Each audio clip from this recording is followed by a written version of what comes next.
Bonjour, bienvenue dans cette nouvelle capsule consacrée au type de transformation de la matière.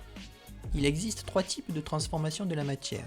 Les transformations physiques, les transformations chimiques ou les transformations nucléaires.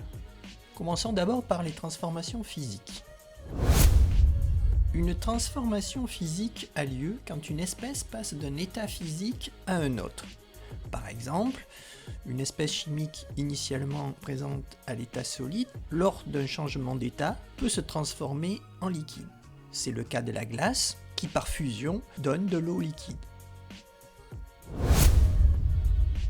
On attribue des noms au changement d'état.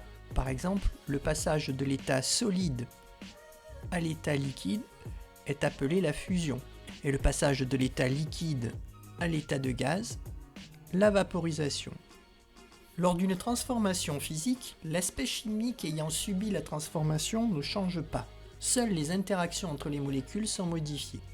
L'équation de changement d'état est l'écriture symbolique à l'échelle macroscopique de la transformation physique d'une espèce chimique. Prenons l'exemple de l'eau. On marque la formule de l'espèce chimique ainsi que l'état physique avant et après la transformation.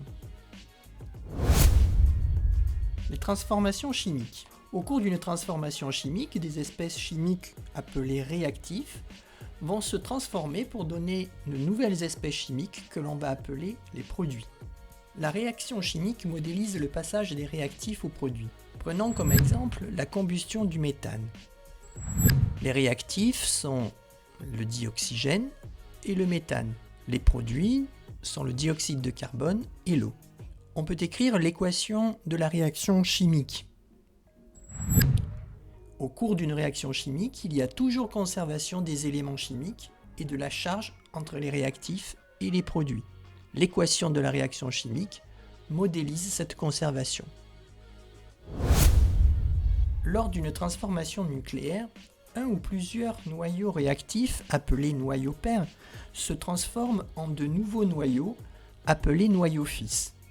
Les éléments chimiques ne sont pas conservés au cours d'une transformation nucléaire. De plus, un rayonnement électromagnétique, dit gamma, est émis.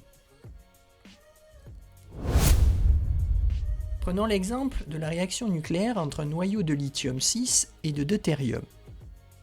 Pour modéliser la transformation nucléaire, on utilise la représentation symbolique XAZ, avec X qui représente le symbole du noyau, A le nombre de masses, et Z qui représente le nombre de protons, appelé nombre de charges. Une transformation nucléaire est modélisée par une équation qui traduit la conservation du nombre de masses A et du nombre de charges Z au cours de la transformation. Un noyau de lithium 6 plus un noyau de deutérium donne deux noyaux d'hélium. Il y a conservation du nombre de masses, car 6 plus 2 est bien égal à 4 plus 4, à savoir 8. Et il y a conservation du nombre de charges, car 3 plus 1, 4 est bien égal à 2 plus 2.